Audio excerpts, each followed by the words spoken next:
সবাইকে স্বাগত দীপ্ত সংবাদের সাথে রয়েছে দোলা ডলরের। শুরুতেই জানাবো নিটোল টাটা সংবাদ শিরোনাম। সন্ধ্যা ৬টা থেকে অনির্দিষ্টকালের কারফিউ, বিভিন্ন জেলায় সহিংসতায় ৩১ জন নিহত।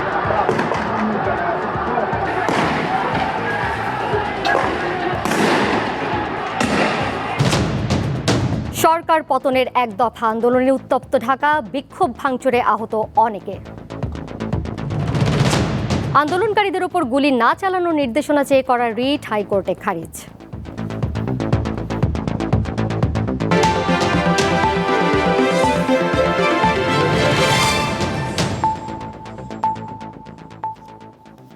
শুনছিলেন শিরোনাম, এবারে চলে যাচ্ছি পুরো খবরে। সরকারের পদত্যাগের এক দফা দাবিতে সারা দেশে চলছে বৈষম্য বিরোধী ছাত্র আন্দোলনের ডাকা অসহযোগ আন্দোলন। এখন পর্যন্ত বিভিন্ন জেলায় অন্তত ৩১ জন নিহত হয়েছে। এদিকে আজ সন্ধ্যা ৬টা থেকে রাজধানী সহ সব বিভাগীয় ও জেলা সদরে অনির্দিষ্টকালের জন্য কারফিউ বলবৎ থাকবে। সংঘর্ষে নরসিংদীর মাধবদীতে ৬ জন, ফেনীতে ৫, রংপুরে ৪, মুন্সিগঞ্জে ২, পাবনায় ২, বগুড়ায় ২, কিশোরগঞ্জে ৪, বরিশালে ১, মাগুরায় ১, কুমিল্লায় ১, সিরাজগঞ্জে ১, জয়পুরহাটে ১ ও সাভারে ১ জন নিহত হয়েছে। আহত হয়েছে অসংখ্য মানুষ। সকাল থেকে বিভিন্ন জেলায় আন্দোলনকারী আওয়ামী লীগ ও পুলিশের মধ্যে দফায় দফায় সংঘর্ষ হয়। বিভিন্ন স্থানে জঙ্গি হামলা হচ্ছে জানিয়ে শিক্ষার্থী সহ সবাইকে নিরাপদে ঘরে ফেরার আহ্বান জানিয়েছে প্রধানমন্ত্রীর প্রেস উইং।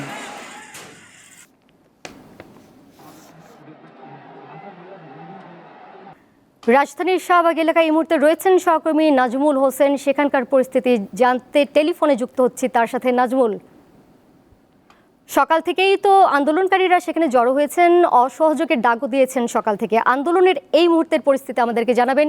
শাহবাগ এবং আশপাশের এলাকার কি খবর? একটু ভীতিকর পরিস্থিতি দোলা। আমি আসলে আছি পরিবার ওভারব্রিজ, এখান থেকে আমি একদম কারণ বাজার পর্যন্ত স্পষ্ট দেখতে পাচ্ছি এবং ডান পাশে আমি শাহবাগ দেখতে পাচ্ছি মেট্রো রেলের নিচ দিয়ে। যে পরিস্থিতি দেখছি সেটি হচ্ছে এখানে কোনো যান চলাচল নেই। শিক্ষার্থীরা, তারা বিক্ষুব্ধ যারা শিক্ষার্থী তাদের সাথে আজকে যুক্ত। এখানে আমরা চেহারা দেখে যেটা বুঝি আর কি, বিভিন্ন রাজনৈতিক দলের নেতা এবং আগ্রাসী মনোভাবের যারা আছে কর্মীরা, তাদেরকে লাঠি হাতে দেখছি। এখানে আমরা দেখছি যে আগুন জ্বালানো হয়েছে বাংলা মোটরে। সেখানে মূলত আসলে বেশি মানুষের বিক্ষুব্ধ যে বৈষম্য বিরোধী ছাত্রদের বেশি এখানে সমাগম। এবং এখান থেকে স্পষ্ট দেখা যাচ্ছে যে কাউরান বাজারে সেখানে কিন্তু ছাত্রলীগ এবং পুলিশের অবস্থান, সেখানে কিন্তু দফায় দফায় কিন্তু ধাওয়া পাল্টা হচ্ছে। আর আমরা মেট্রো রোডে সহ বিভিন্ন কয়েকটি এলাকা ঘুরেছি। গণমাধ্যম কর্মীরা আসলে এই এলাকাতে যেখানে বৈষম্য বিরোধী শিক্ষার্থীরা আন্দোলন করছেন তাদের দখলে রয়েছে ইন্টারকন্টিনেন্টালের সামনে বিএসএমইউ হাসপাতাল, শাহবাগ। এখানে আসলে গণমাধ্যম কর্মীরা নিরাপদ নন। কয়েকজন সহকর্মীর কাছ থেকে শুনেছি তাদেরকে ধাওয়া দেওয়া হয়েছে, আমাদেরকে ধাওয়া দেওয়া হয়েছে, আমাদের সাথে অকথ্য ভাষায় গালিগালাজ করা হয়েছে। এই কারণেই কিন্তু এই মুহূর্তে এসেছি। যেহেতু অফিসগামী মানুষ, তারা কিন্তু অফিস শেষ করে সচিবালয়ের মতিঝিল দিয়ে যারা যাচ্ছেন তাদের আসলে বেগ পেতে হচ্ছে। আমি দেখতে পাচ্ছি যে একটি সিএনজি, সেখানে বৃদ্ধ মানুষ রয়েছে। এই ক্ষুব্ধ শিক্ষার্থীরা তারা সিএনজির তারা পেছনে আঘাত করছে এবং আতঙ্ক ছড়িয়ে পড়েছে। যে বিষয়টি দেখছি সেটা হচ্ছে যারা অফিসগামী মানুষ তারা আসলে বাড়ি ফিরছেন, কিন্তু মেট্রো রেল বন্ধ, মেইন প্রধান সড়ক বন্ধ। মিরপুরে পল্লবীতে যাদের অফিস, বিশেষ করে মতিঝিল থেকে সচিবালয়ে, তাদের কিন্তু দেখতে পেতে হচ্ছে। অনেক যাদের বয়স 50-এর বেশি, তারা কিন্তু অনেক বেশি ভোগান্তিতে পড়েছেন এমনটা বলেছে। আর অনেক শিক্ষার্থীকেও দেখেছি বাড়ির পথে হাঁটা দিতে। তবে যে বিষয়টি এই ওভারব্রিজ থেকে আমি দেখছি সেটি হচ্ছে একটা ভীতিকর একটা পরিবেশ। এখানে আসলে কে শিক্ষার্থী, কে আন্দোলনকারী, কে দুষ্কৃতিকারী, এটা মানে এটা চিহ্নিত করা খুবই দুষ্কর। আমরা পরিস্থিতি, আমি যেটা এখন উপলব্ধি করতে পারছি সেটি হচ্ছে যে এখানে অনেক মাদ্রাসা শিক্ষার্থী তারাও এখানে যুক্ত হয়েছে এবং যারা অফিস থেকে বাড়ি ফিরছেন তারাও বেশ আতঙ্কের মধ্যে রয়েছেন। আমরা দেখছি যে রাস্তার মধ্যেই নামাজ আদায় হচ্ছে। কোটা বিরোধী বা বৈষম্য বিরোধী যে আন্দোলন যারা করছেন তারা নামাজ আদায় করছেন। আর যারা সাইকেল নিয়ে যাওয়ার চেষ্টা করছেন, মোটরসাইকেল নিয়ে যাওয়ার চেষ্টা করে, তাদেরকে ফিরিয়ে দেওয়া হচ্ছে। তবে এখন মারধর করা হচ্ছে না, কিন্তু সবার মধ্যে একটা আগ্রাসী মনোভাব যে সেটি আমরা দেখতে পাচ্ছি। এখানে অনেক শিক্ষার্থীর সাথে কথা বলেছি, তারা বলছেন যে আমাদের দাবি এখন একটাই, সরকার পতনের, সেই জন্য তারা আন্দোলন করছেন। দোলা, শাহবাগ থেকে আমাদের সাথে এতক্ষণ যুক্ত ছিলেন সহকর্মী নাজমুল হোসেন। দর্শক, আমার সাথে এই মুহূর্তে উপস্থিত রয়েছেন স্টুডিওতে সহকর্মী রুবায়েত হাসান। তার কাছে আরও বিস্তারিত জানতে চলে যাচ্ছি। রুবায়েত, আপনাকে স্বাগত স্টুডিওতে। আপনি নিজেও সহকর্মী নাজমুল হোসেনের বক্তব্য শুনছিলেন, সেখান থেকে শাহবাগ থেকে তিনি আমাদের সাথে একদম সর্বশেষ খবর নিয়ে যুক্ত ছিলেন। এক কথায় যদি বলতে চাই, তিনি প্রথমেই কিন্তু বলেছেন যে শাহবাগ এবং আশপাশের এলাকায় রীতিমতো ভীতিকর একটি পরিস্থিতি তৈরি হয়েছে। আপনি নিজেও আজ মাঠে সাংবাদিকতা করেছেন, বিভিন্ন জায়গায় ঘুরে দেখেছেন, কি পরিস্থিতি আপনি নিজের চোখে দেখে এসেছেন? আদুল্লাহ, শুরু করতে চাই। আসলে আজকে একটি ভীতিকর পরিস্থিতি। একটু আগে সহকর্মী নাজমুল হোসেন যেখানে ছিলেন তার 30 মিনিট আগে আমি সেখান থেকে এসেছি, এবং আজকের সকালটা কিন্তু অসহযোগের সকাল মনে হয়নি। আসলে আমি যখন শুরুতেই রাজধানীর বিভিন্ন সড়ক প্রদক্ষিণ করে বাংলাদেশের সচিবালয়, প্রশাসনের প্রাণকেন্দ্র, সেখানে যখন সকালটায় গিয়েছিলাম, একদমই বলা যায় যে গুলিস্তান, মতিঝিল, শাহবাগ চত্বর হয়ে প্রেস ক্লাব, এই এলাকাগুলোতে সকাল 11টা নাগাদ একদমই শান্ত পরিবেশ ছিল। আইনরক্ষা বাহিনীর সদস্যরা তেমন একটা কঠোর অবস্থানে ছিলেন না। দৃষ্টি পড়েছিল ডিএমপির যে হেডকোয়ার্টার, সকল পুলিশ কর্মকর্তা আজ সকাল 11:30 পর্যন্ত ডিএমপির হেডকোয়ার্টারে এবং রাজার বা পুলিশ লাইন্সে তারা ছিলেন, রাস্তায় তারা ছিলেন না। আমি যখন এই ছবিগুলো তুলছিলাম তখন একটি বিষয় চোখে পড়ে। হঠাৎ করেই হাইকোর্টের সামনে থেকে পেশাজীবী সম্মিলিত পরিষদের ব্যানারে এই একদল মানুষ, পেশাজীবী, সেখানে চিকিৎসক ছিলেন, সাংবাদিক নেতারা ছিলেন, একই সঙ্গে আইনজীবীরা ছিলেন, তারা জড়ো হতে থাকেন। এটি হচ্ছে দিনের প্রথম প্রতিবাদী কর্মসূচি, যেটি 11:30টার দিকে শুরু হয়। এরপরেই হঠাৎ করেই আসলে পুলিশের ছোট ছোট দলে ভাগ হয়ে সদস্যরা পল্টন, মতিঝিল সহ বিভিন্ন যে অংশগুলো সেখানে আমি দেখি জড়ো হতে থাকেন। কিন্তু আজ সকাল নাগাদ পুলিশ অহিংস ভূমিকা পালন করে। কিন্তু সহকর্মী তানভীর খন্দকার যেখানে ছিলেন শাহবাগ, সেখান থেকে হঠাৎ করেই আমি দেখতে পারি যে বঙ্গবন্ধু হাসপাতাল, বিএসএমইউ বঙ্গবন্ধু সরাসরি এই হাসপাতালটিতে হামলা হয়েছে, অগ্নিসংযোগের ঘটনা এবং ঘটেছে। অগ্নিসংযোগটি এতটাই প্রকট ছিল যে আমি যখন মতিঝিল থেকে কাকরাইল হয়ে এই দিকটাতে, অর্থাৎ ইন্টারকন্টিনেন্টাল দিকে আসতে যাচ্ছিলাম, ধোঁয়ার কুণ্ডলি পাকানো একটি অবস্থা। তারপরেই আসলে সহিংস রূপ আমি দেখেছি। আজ মন্ত্রীপাড়া হিসেবে যেই এলাকাটি পরিচিত, মিন্টু রোড, যেখানে ডিবি কার্যালয় রয়েছে, পররাষ্ট্র ভবন রয়েছে, পুলিশ সুপারের কার্যালয় রয়েছে, ঢাকা জেলা প্রশাসকের অফিস রয়েছে, সেখানে মাত্র সকাল নাগাদ, অর্থাৎ 12:15 নাগাদ মাত্র 20 জন পুলিশ সদস্য পহরায় ছিলেন। কিন্তু হঠাৎ করে শাহবাগের এই ছাত্র জনতার সম্মিলিত একটি প্রতিবাদ এবং আগুন জ্বালিয়ে তাদের এই প্রতিবাদ সহিংসতার রূপ নেয় এই মিন্টু রোডের সামনে। এবং তখন আসলে পুলিশ সদস্যরা অনেকটা নিরুপায় হয়ে ছাত্রদের সঙ্গে কথা বলে সেটি দমানোর চেষ্টা করে। এই 10 মিনিট কথা বলার মাঝখানেই এক ধরনের সহিংসতা ছড়িয়ে পড়ে, আগুন দেয় পুলিশের শাহবাগের বেশ কয়েকটি চেকপোস্টে। ইন্টারকন্টিনেন্টালের যে মোড় রয়েছে সেখানে আসলে বিলবোর্ড, রাস্তার গাছ, এগুলো উপড়ে ফেলে এক ধরনের সহিংস পরিস্থিতি তৈরি হয়। এর মাঝখানে আসলে ঘটনাটা ঘটে। যারা সহিংসতা করতে চাইছিলেন পুলিশ সদস্যরা আটকানোর মাঝেই সোয়াতের সদস্যরা এসে, বা কমান্ডো, প্যারা কমান্ডো, তারা এসে আসলে এই পরিস্থিতি শান্ত করেছেন। দোলা, তারপরে আসলে এই সহকর্মী নাজমুল হোসেন এখন যেই রুটটিতে রয়েছে, অর্থাৎ শাহবাগ থেকে একদম কারওয়ান বাজার মোড় থেকে ফার্মগেট, আমার কাছে তথ্য রয়েছে এই মুহূর্তে ছাত্র জনতা বা প্রতিবাদী এই মানুষের ঢল নেমেছে এবং অনেক সহিংসতার ঘটনা হচ্ছে। নির্বিচারে সাধারণ মানুষ, পথচারীদের সঙ্গে তারা খারাপ আচরণ করেছে এবং গণমাধ্যম কর্মীদেরকে ধাওয়া পাল্টা ধাওয়ার শিকার হতে হয়েছে। সোয়াতের যারা কমান্ডো, তারা যখন এসছে ডিবি কার্যালয়ের সামনে, তারপর থেকেই তারা কিছুটা নিবৃত্ত হয়ে পিছু হটেছে। কিন্তু এখন পর্যন্ত শাহবাগ থেকে কারওয়ান বাজার পর্যন্ত এই এলাকায় তাদের যে অস্তিত্বের জানান দেওয়া, সেটি কিন্তু তারা ধরে রেখেছে। একটি বিষয় দেখার, আমি অনেক শিক্ষার্থীর সঙ্গে কথা বলেছি, দীপ্ত টেলিভিশনের রিপোর্টার হিসেবে তারা আমার সঙ্গে কথা বলেছেন, কিন্তু তারা ছবি নিতে দেননি। তারা আমার সঙ্গে ভালো ব্যবহার করেছেন, কিন্তু এমন অনেক গণমাধ্যমের আমার সহকর্মীদেরকে আমি মাঠে দেখেছি তাদের সঙ্গে দুর্ব্যবহার করা হয়েছে, তাদেরকে সরিয়ে দেওয়া হয়েছে, ক্যামেরা লেন্সে আমরা ছবি নিতে পারিনি। অনেকে আহতও হয়েছে। একই সঙ্গে কয়েকজন সহকর্মী আহতও হয়েছেন। জ্বালাও পোড়াওয়ের ব্যাপারটা, রাস্তার সাধারণ যে বিলবোর্ডগুলো রয়েছে, পুলিশের যে স্থাপনা, সেগুলোতে আগুন দেওয়া হয়েছে। এখন পর্যন্ত যে তথ্য, আরেকটু আপনাকে একটু জানাতে চাই যে এখন থেকে প্রায় 30 মিনিট আগে আওয়ামী লীগের পক্ষ থেকে ধানমন্ডির কার্যালয়ে একটি ব্রিফিং করা হয়েছে, যেখানে বস্ত্র ও পাটমন্ত্রী জাহাঙ্গীর কবির নানক গণমাধ্যমকে জানিয়েছেন যে শুধুমাত্রই এই সহিংসতার পেছনে জামাত, বিএনপি এবং তাদের যে গত কয়েকদিনের বক্তব্য সেটি কিন্তু তারা বলছিলেন। এবং এই মুহূর্তের তথ্য আপনি খবর শুরু করার আগে বলছিলেন যে সারা দেশে সহিংসতায় বিভিন্ন জেলায় 31 জন নিহত হয়েছে। এই মুহূর্তে একজন সহকর্মী আমার সঙ্গে যোগ দিয়েছে, আমি একটু তার কাছ থেকে সেই আপডেটটুকু এসে আবারও কিছু যোগ করে আপনার কাছে হ্যান্ড ওভার করতে চাই। আমার কাছে সহকর্মী নারায়ণগঞ্জ থেকে গৌতম, যে সহকর্মী, তিনি এই মুহূর্তে হয়তো একটি লাইভে আমার সঙ্গে যোগ দিয়েছেন। গৌতম, আপনি যদি শুনতে পারেন এবং কেমন পরিস্থিতি দেখছেন সেটি যদি একটু আমাকে জানাতেন। হ্যালো। এই মুহূর্তে আসলে গৌতম সাহা আমাদের সাথে যুক্ত নেই। আমরা একটু নরসিংদীর পরিস্থিতি দেখে আসতে যাই। নরসিংদীতে মহাসড়ক অবরোধ করে বিক্ষোভ করছেন আন্দোলনকারীরা। এই সময় সংঘর্ষ সহিংসতায় 6 জন নিহত হয়েছে। এই বিষয়ে বিস্তারিত জানবো সহকর্মী সেলিম মিয়ার কাছ থেকে। তিনি টেলিফোনে যুক্ত হয়েছেন আমাদের সাথে। সেলিম, হতাহতের সংখ্যা এই পর্যন্ত কত জানাবেন এবং ঠিক এই মুহূর্তের পরিস্থিতি কি?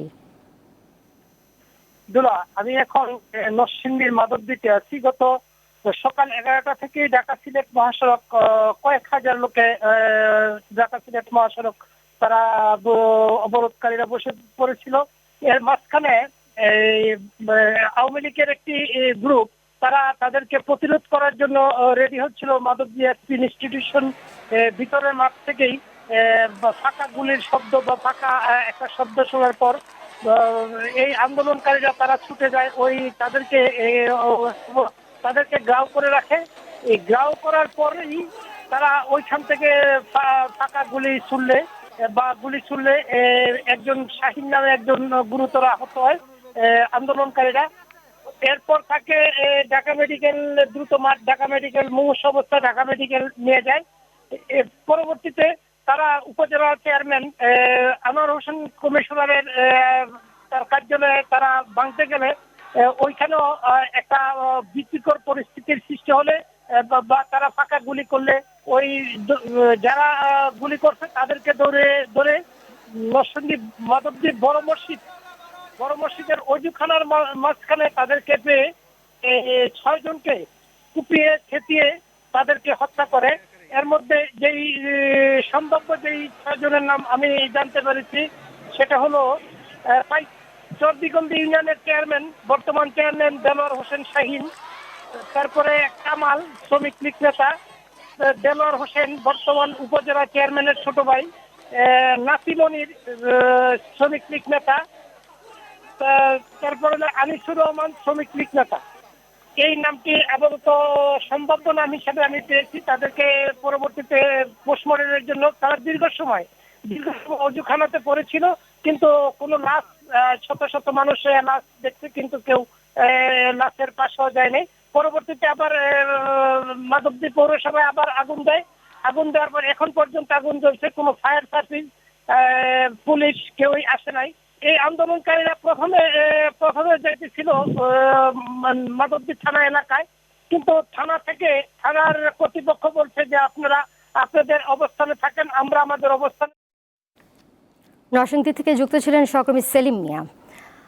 আবার একটু রাজধানীর খবর জানতে চাই। রামপুরার বাড্ডা এলাকায় এই মুহূর্তে রয়েছেন সহকর্মী স্বস্তিকা সিংহ, টেলিফোনে সেখানকার পরিস্থিতি জানবো তার কাছ থেকে। স্বস্তিকা, সকাল থেকে রামপুরা এলাকাতে আমরা ব্যাপক সংঘর্ষ হামলার ঘটনা দেখেছি গণমাধ্যমে, এখন এই মুহূর্তের পরিস্থিতি কেমন দেখছেন?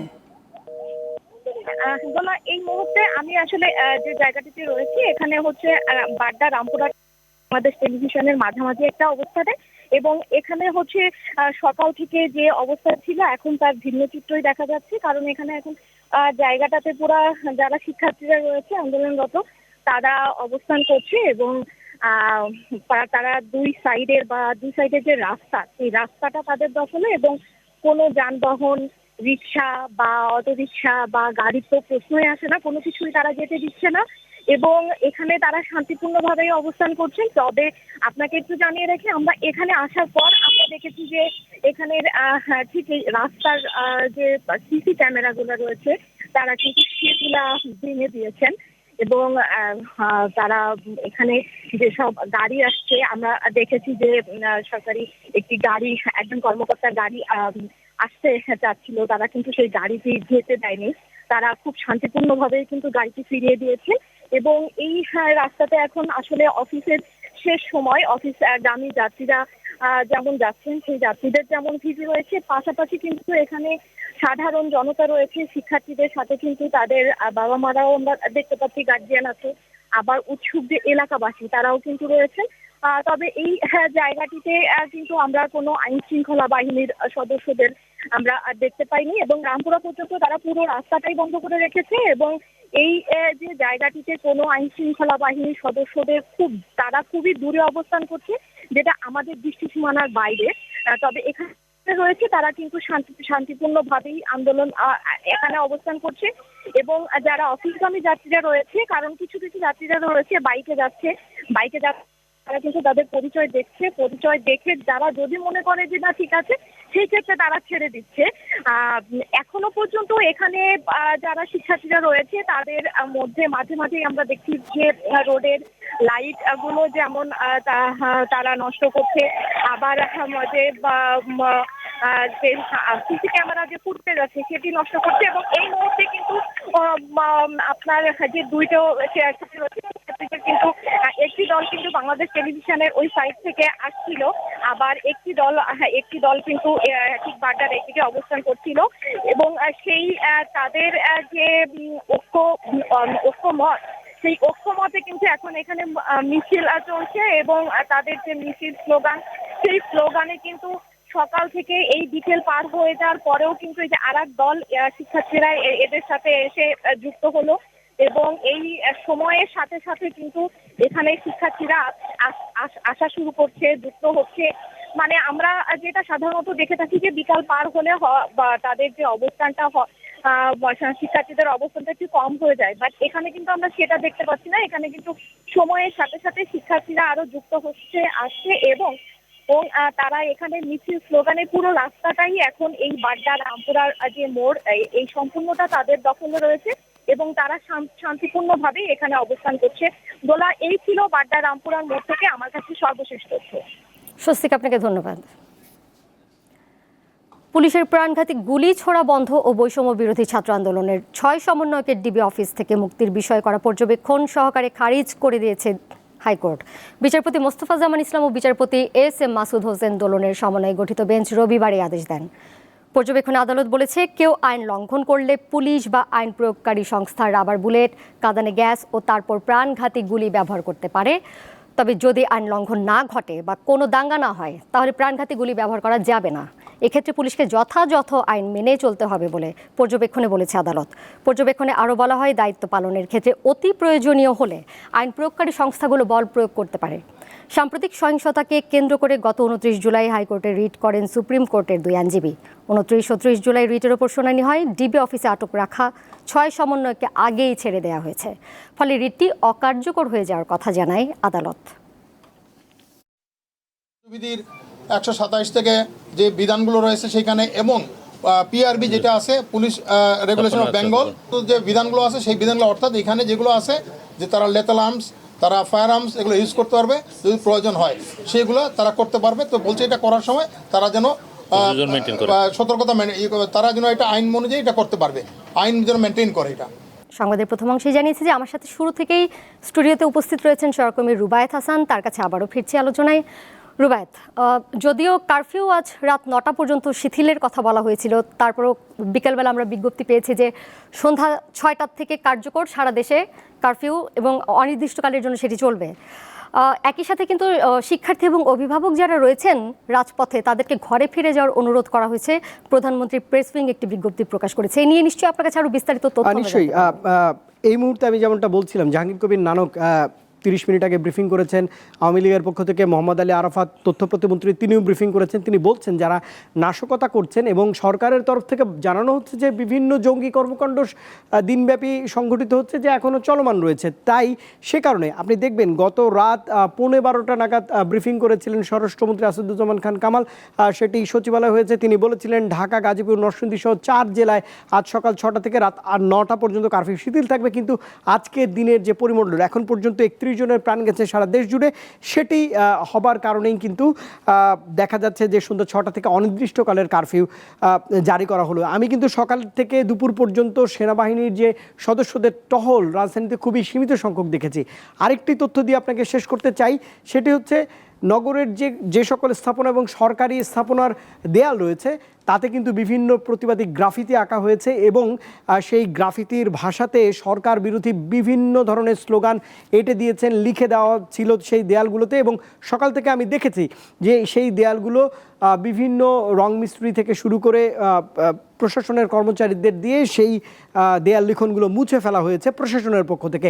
এখন পর্যন্ত যে তথ্য, এই যে প্রাণহানি 31 জনের প্রাণ এখন পর্যন্ত সরকারি হিসেবে যে গেছে, সেটি আসলে রুখবার জন্যই আসলে সন্ধ্যা 6টা থেকে অনির্দিষ্টকালের এই কারফিউ বলবৎ করা হয়েছে সরকারের পক্ষ থেকে। এবং আপনি যেমনটা বলছিলেন, অভিভাবক সহ শিক্ষার্থীদের ঘরে ফেরার আহ্বান জানানো হয়েছে। হয়তো পরের কয়েক ঘন্টা বাংলাদেশের জন্য অনেকটাই গুরুত্বপূর্ণ। এই কয়েক ঘন্টা অতিবাহিত হওয়ার মধ্য দিয়ে আসলে জানা যাবে যে আসলে সামনে কি ঘটতে যাচ্ছে। ইতিমধ্যেই কিন্তু মোবাইলের যে ডেটা সার্ভিস রয়েছে সেটি আবারও সরকারের পক্ষ থেকে 4G সার্ভিস বন্ধ করে দেওয়া তথ্য হয়েছে। প্রতিমন্ত্রী একটি ব্রিফিং এ বলেছেন যে বৃহত্তর স্বার্থে সামাজিক যোগাযোগ মাধ্যম বন্ধ ঘোষণা করা হয়েছে। রুবায়েত, আপনাকে অনেক ধন্যবাদ আমার সাথে যুক্ত থাকার জন্য। এবার কেওয়াইস্টিল চট্টগ্রাম সংবাদ।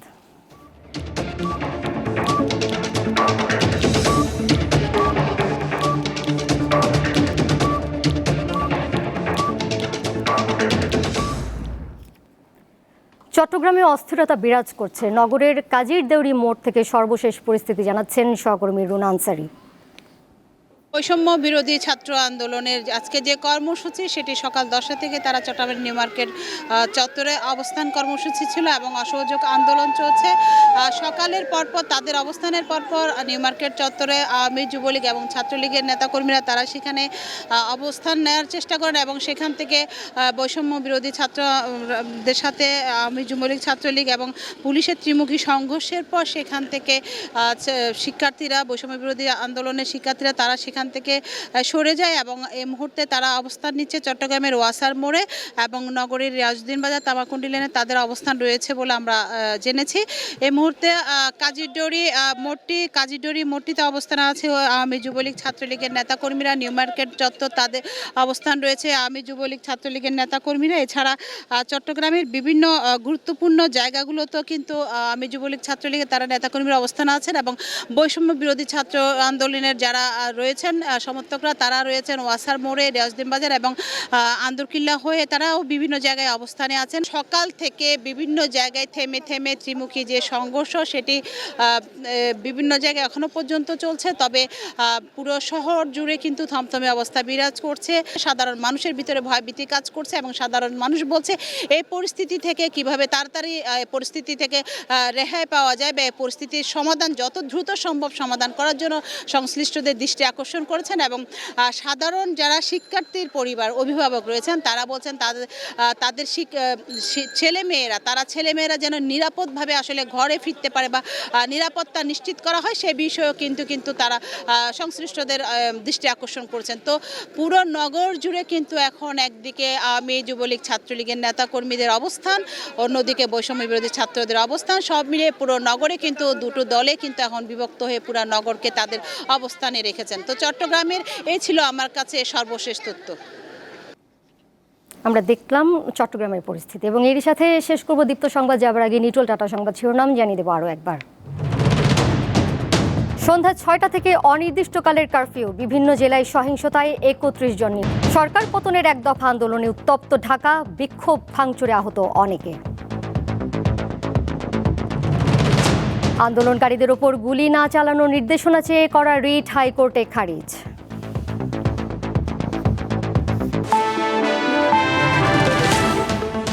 এই ছিল এখনকার মতো। পরের সংবাদ সন্ধ্যা 6:50-এ আমন্ত্রণ রইল দেখার। এছাড়াও আমাদের প্রতি ঘন্টায় রয়েছে বিশেষ সংবাদ, নিশ্চয়ই চোখ রাখুন। সবাইকে ধন্যবাদ।